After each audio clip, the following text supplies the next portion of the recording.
The Lenovo Legion Y520's budget price belies its true nature, an excellent mid-range gamer.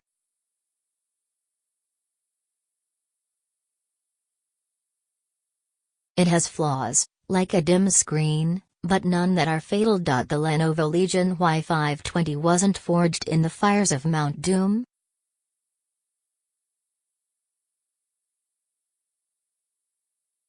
It wasn't injected with super serum. It wasn't sent here from the future, glowering, naked and semi-mute.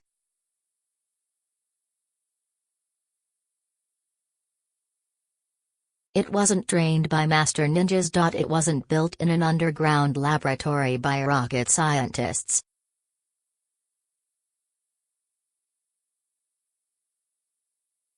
It wasn't meant to save the world. Instead, the Y520, Lenovo's first laptop in its new Legion series, eats bologna sandwiches.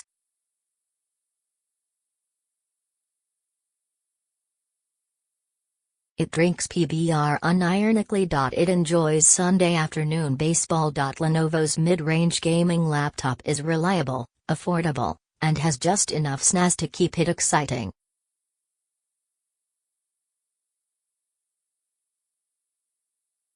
There are many devices in this category, like the and that are equal to the Y520 in reliability and panache, but few are as affordable.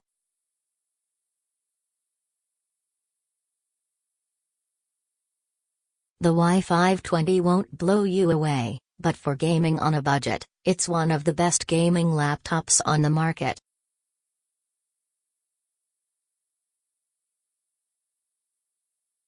Are $1,099, £1,199, $2,408 Review unit brings a 7th generation Intel Core i7 processor, GTX 1050 GPU and 16GB of memory to the tailgate, though this configuration is by no means the only one Lenovo packs in the cooler.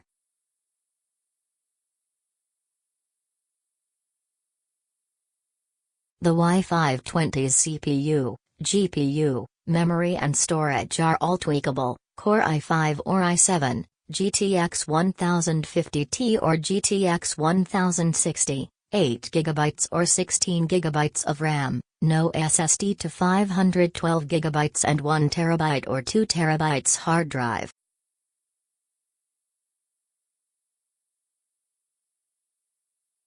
It all depends on how much you want to punish your wallet. The Y520 ranges from as low as $780, £999, $1,499 to as high as $1,529, £1,199, $2,727.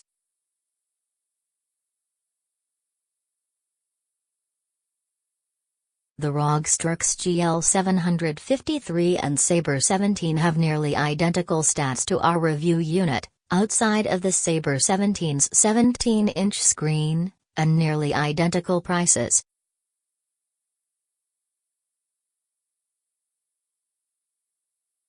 Asus's mid-ranger costs $1,200, £1,099, $1,522. Gigabytes is $1,099, £816, $1,999.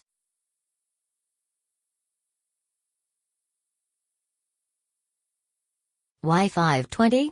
More like B2 Spirit. With its peaked, winged and thin profile, the Y520 looks more like a stealth bomber than a laptop.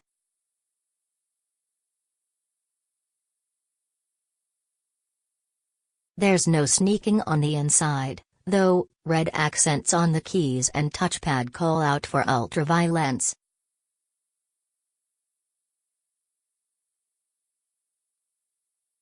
Neither cartoonish, MSI, nor staid, origin, the Y520 hits that aesthetic sweet spot that many gaming laptops can't seem to find.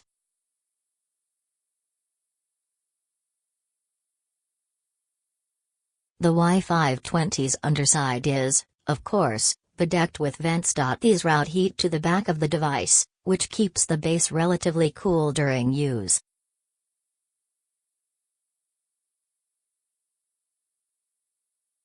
This thermal management strategy is also fairly quiet. Sure, the fan lets its presence be known, it's spinning its heart out under there, but it's not so obtrusive that the Y520's rear-mounted speakers are shouted down.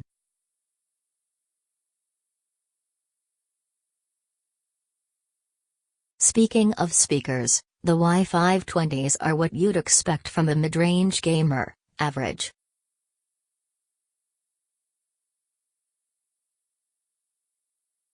They can pump up the volume, but not the jams. The audio is tinny and bass-light. The default color of gaming inputs is a real tough red, and the Y520's Chroma keyboard is no different.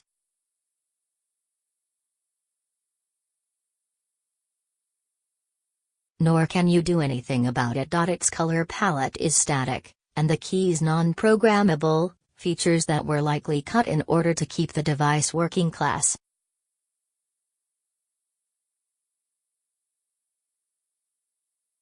That said, in terms of comfort, this worker bee's keyboard is fit for finger royalty.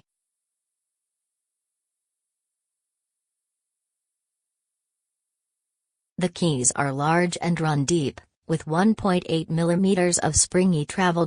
Its setup, though, is a bit strange. Above the arrow keys hovers a rather awkward numpad.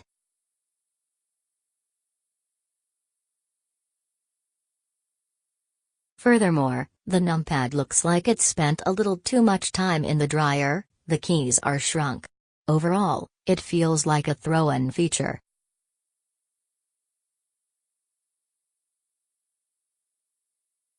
The touchpad is another stranger in a strange land. Its trapezoidal shape will delight geometry teachers, but gamers not so much.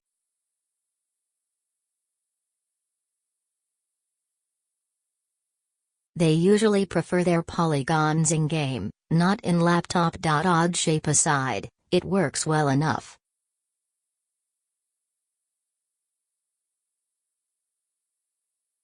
The touch is responsive, as are its distinct left and right buttons. For gaming, it's a bit clumsy, but so is every touchpad.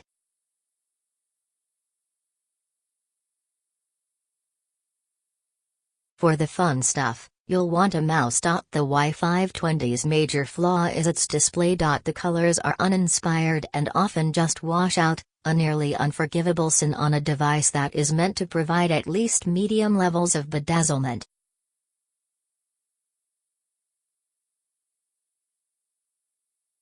Adding insult to color injury is the display's brightness, or lack thereof. The only tolerable setting is maximum.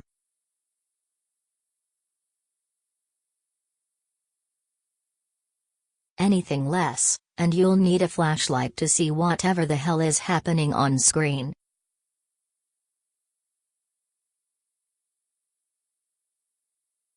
One would expect at least middling display performance, but the Y520's screen is decidedly low-end.